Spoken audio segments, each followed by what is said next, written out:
Welcome back to the channel, everyone. Manny B Investing MBI, and you guys know that from time to time I look at these hacks, especially hacks involving DAOs, just to see what's going on. You know, what happens, the reaction in the market, what the project plans on doing to rectify the losses, if there are any losses. So it's good for research purposes, especially since we are entering the age of DeFi in Cardano. It is good to look at what we can expect, what we probably or possibly will be looking at in the future as far as our own blockchain. Hopefully, these events are far and few, but the likelihood of a hack is highly likely, just because something that is available can be built by mankind, womankind, can be dismantled by it. So let's take a look at the article here. DeFi lending protocol Agave's AGVE plunges over 20% amid exploit investigation. And just based on the name, I can tell that this is probably a hard fork of Agave. And if not, probably Compound. But 100 Finance, another lending protocol on the Gnosis chain, hopefully that's how you pronounce that, was also exploited in an apparent re-entry attack, according to a blockchain security researcher. So they got hit pretty dang hard. Ave's up, but Agave down still to this very moment, down 21.2%. Let's take a look at the chart. We're floating around the $70 mark per token. And as soon as the hack happens, you can see the time, it just falls off of a cliff. It tries to rebound and just smacks right into the ground, and then just starts trading sideways ever since. So again, we've looked at this price action in the past, and what typically happens is, after these hacks, if there's hope for the project, look at the all-time low. It's 2 hours ago, 2% off of the all-time low. It's insane. Look at the all-time high 12 months ago, almost $1,500. This project is just been getting decimated. Very unfortunate. We, at least in the short term, should expect some kind of recovery. I would say probably anywhere like 50% to maybe 70% recovery. If they can get things figured out, if they can rectify, if they've got enough capital, they can afford to take the loss to repay the money that was lost or recover the funds. It really depends on that kind of thing, but I would not be shocked if next week we're at least halfway. So keep an eye on that kind of behavior.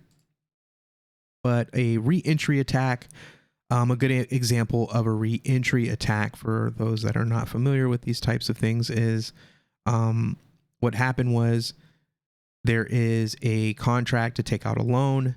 There's an account. It says, hey, I have this. I want to take out a loan. And it checks the ledger to see what funds they have. And it goes, okay, you can get this loan. And then it kind of sneaks and takes out more loans with the initial amount of money because it doesn't really recheck. So a layman's example would be, say you are in your email, say you're in your Gmail account, right? Your email, let's pretend your email messages are money, and you are trying to get a loan with email messages. So you open up your email, you type a message, and then instead of sending that email, you save it to your drafts folder. And then you open a new email, and you're writing that email, the same one, and then you save it to your draft folders. You can do that 3 more times. And then you write a 6th email, and you type it up, and you send it, and you go, hey, I want to take out a loan. And then the email receiver gets the message and says, okay, I got the message. You said you wanted to take out a loan. And then it goes, you're good to go. You can take out the loan. and then you go back to your email account and then you send all the drafts. You send 5 of the drafts as emails. The server doesn't check them and allows you to take out loans based off of 6 emails instead of 1. So it's a problem in the code of the platform where it doesn't recheck. It doesn't check the balance every time there's transmission. So you're able to, in a clever way, pretend like you have more collateral than you do, which allows you to take out loans, more and more loans on money that you don't actually have, because the system was too dumb to recheck and make sure when you take out these additional 5 loans that you actually had the money and it was real. So it was just a failure in the coding of the platform. So let's take a look at the article.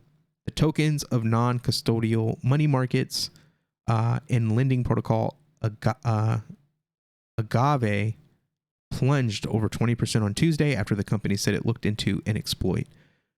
Agave is currently investigating an exploit on the Agave finance protocol. We will update you as soon as we know more, the DAO said in a tweet on Tuesday afternoon. Contracts have been paused until we figure out how to resolve the situation. Another multi-chain lending protocol on the Gnosis chain, 100 Finance, was also attacked, according to a tweet from the platform. Gee, so this is a 2-in-1. Unfortunately, 100 and Agave have both been exploited on the Gnosis chain today. 100 wrote, Gnosis team is aware, investigation is ongoing. All the 100 markets on all chains paused for now. 100 Finance token, HND, was modestly lower in Tuesday action. According to blockchain security researcher Mudit Gupta, the attack vector in both cases was a re-entry attack. That's made possible because the official bridge tokens, man, on the Gnosis are non-standard and have a hook that calls the token receiver on every transfer. Gupta wrote, according to Gupta, the attackers were able to borrow back more than the collateral they were depositing and continually repeat the process by re-entering the system.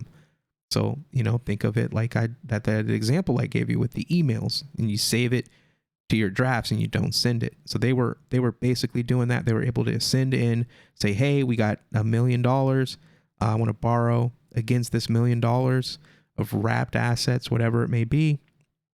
They took the stable coin and then they sent in more loan requests, pretending like they had more money as collateral than they did.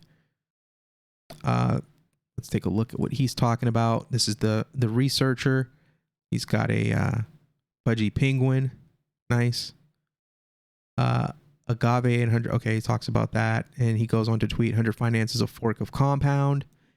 That's pretty much what it comes down to. A lot of these platforms on these sub networks, these layer ones that are unheard of, essentially, they're very, very rarely are they starting from scratch and building their own profile. They're just forking stuff that exists already. And unfortunately, when you do that, you take all of the issues that those platforms may have. You do not get the security of base layer Ethereum when you're forking it to a completely different type of network. This network that they're on is an EVM. 100 was a fork of Compound, and apparently Compound does not follow the recommended checks, effects, interaction pattern, even though it refers to it. That's weird.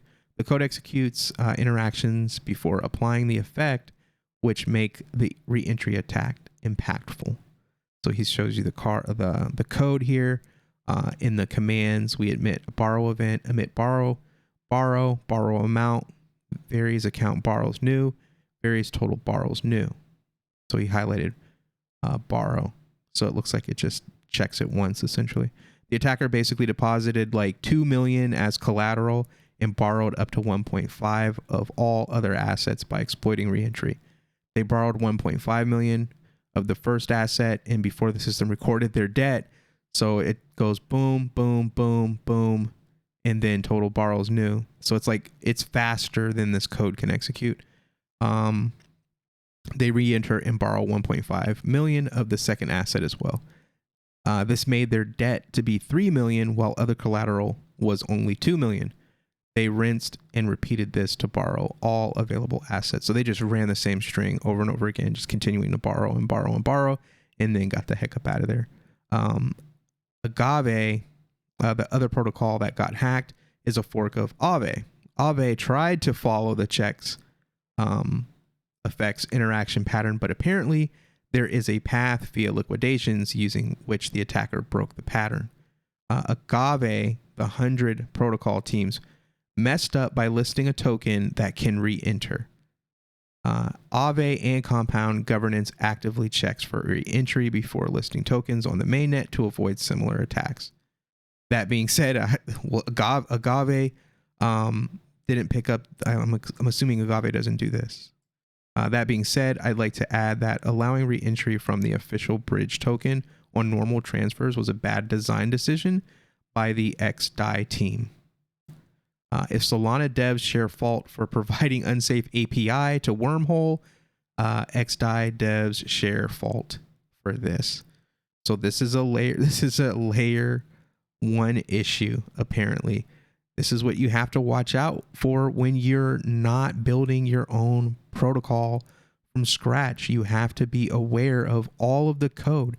Everything that they do for a reason. So if you're cutting corners or you're forking old versions because it's easier, you open yourself up to these problems. And I have a friend in my personal life who's all about, the next big thing, the pumps, and he brought to my attention a new, this new blockchain that, it's all hype. It did a lot of price action in the last 24, 48 hours. And I look at it just to see what it is, what's its use case.